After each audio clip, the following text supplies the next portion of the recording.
Good morning. What a great day it's going to be today.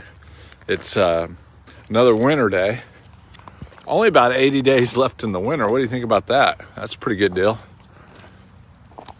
I'm going to hit the woods. I got the yak tracks on to keep me from breaking my neck out here today. Hope your day is going to be spectacular.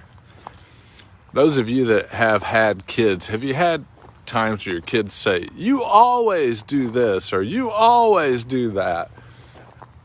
That is about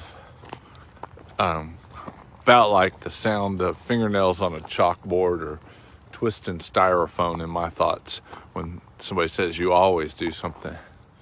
But if you read John's writing about the guy Jesus said this. He said, "I always do what is pleasing to my Father." Can you imagine that?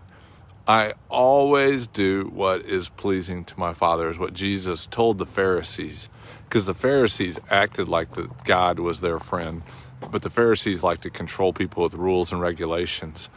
And he was just calling them out and saying, "You don't know my Father. You don't know what he's about, because if you did know my Father, you would do what he appreciates all the time too." And so Jesus always did what was pleasing to the Father.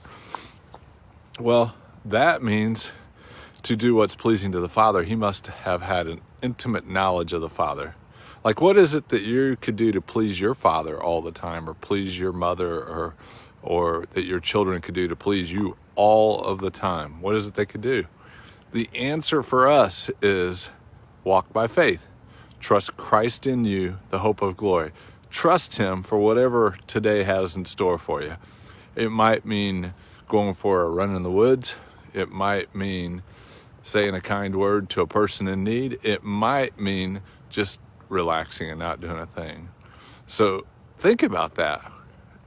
If you want to know how to be always pleasing to the Father, it just starts with knowing what he likes.